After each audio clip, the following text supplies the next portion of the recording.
Assalamualaikum warahmatullahi wabarakatuh. Perkenalkan, nama saya Handika, Stambuk A61123757, bidang studi PPKN.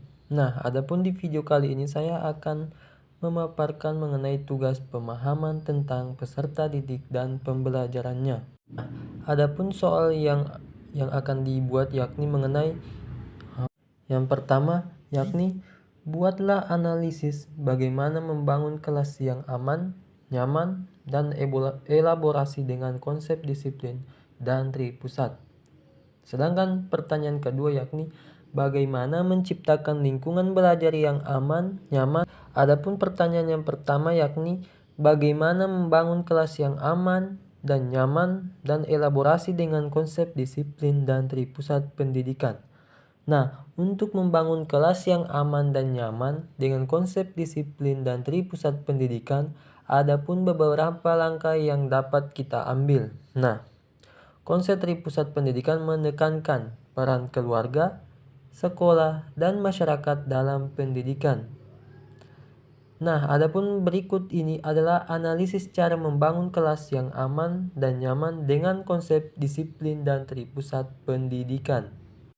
Yang pertama, penerapan disiplin positif. Nah, pengimplementasian pendekatan disiplin positif di kelas, yang mana menekankan pada pembinaan peserta didik tanpa adanya hukuman, saling menghargai, dan tanpa adanya hukuman.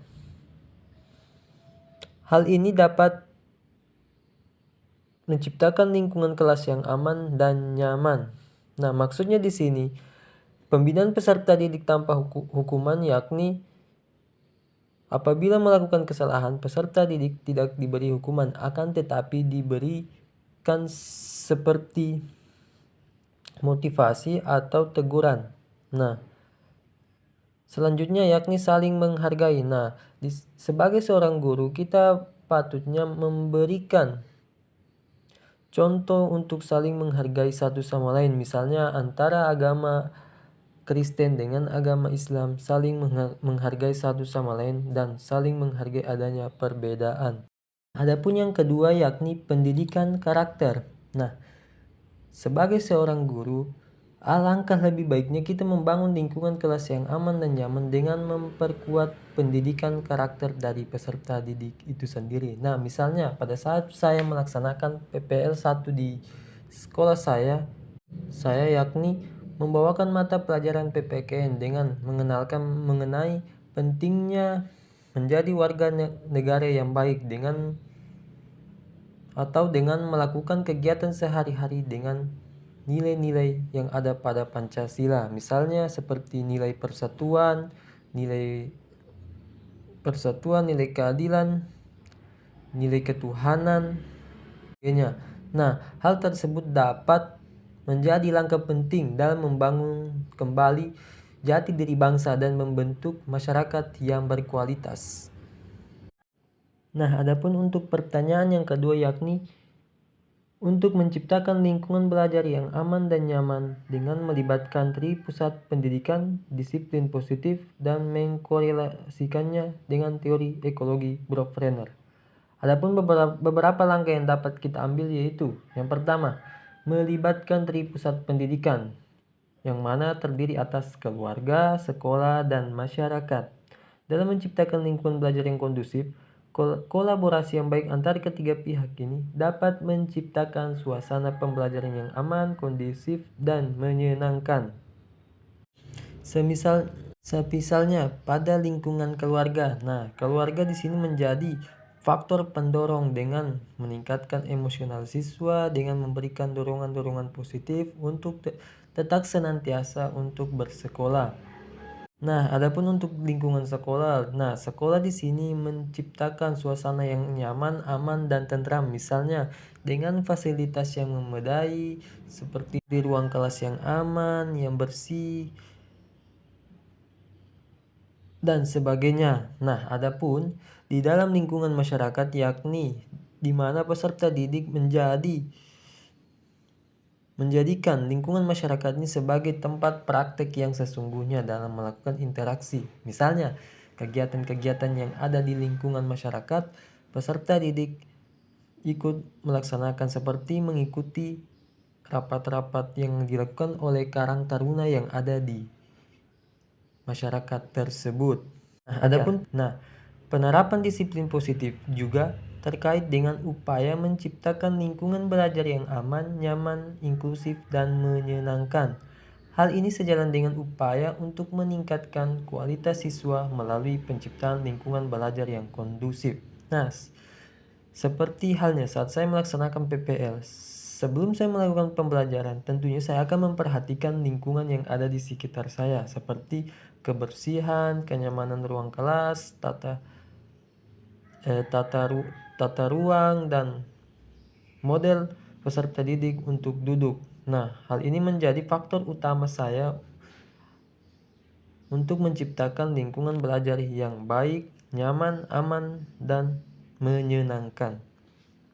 Dan yang ketiga, yakni mengkorelasikannya dengan teori ekologi Brouwer. Teori ini menekankan pentingnya lingkungan sosial dalam perkembangan individu peserta didik. Nah, dengan memahami interaksi antara lingkungan mikro, meso, ekosistem, dan makro, kita dapat menciptakan lingkungan belajar yang mendukung perkembangan holistik siswa. Nah, maksudnya lingkungan mikro yakni lingkungan kelas yang dimana kita menciptakan ruang kelas yang aman, nyaman, dan tentram. Nah, dengan lingkungan kelas yang seperti itu, maka peserta didik dapat mengikuti pembelajaran dengan tenang dan bisa memahami materi yang dibawakan. Dan meso adalah sekolah. Nah, lingkungan sekolah yang nyaman, bersih, dan fasilitas yang memadai membuat peserta didik dapat mengikuti pembelajaran dengan baik. Misalnya, ada SMK Negeri 7 Palu yang menjadi tempat PPL saya. Sekolah menyediakan tempat praktek seperti tempat ruang simulator untuk peserta didik agar bisa menjadi tempat mereka untuk melaksanakan praktek tanpa perlu ke laut lagi atau menyewa kapal yang ada di sekitar kota Palu. Nah, sedangkan yang ketiga yakni ekosistem atau masyarakat, ekosistem atau masyarakat. Nah, masyarakat menjadi tempat peserta didik untuk melakukan praktek atau interaksi langsung dengan masyarakat luas. Nah, di sini saya memberi contoh yakni sekolah yang turun misalnya yang ada di SMK 7 Palu, yakni peserta didik turun langsung ke lapangan atau ke kapal-kapal untuk melakukan praktek lapangan atau yang sering kita dengan program magang. Nah, dan yang terakhir yakni makro atau budaya. Budaya itu sendiri yakni suatu keragaman yang dimiliki oleh setiap peserta didik. Nah, budaya merupakan keragaman yang ada dalam masyarakat. Nah, jadi setiap peserta didik yang ada di sekolah tentunya memiliki ragam budaya yang berbeda-beda. Nah, ragam budaya tersebut bukan menjadi sebuah kekurangan, akan tetapi menjadi sebuah nilai plus karena tanpa kita ke wilayah tersebut untuk mempelajari suatu budaya, akan tetapi apabila ada di sekolah yang kita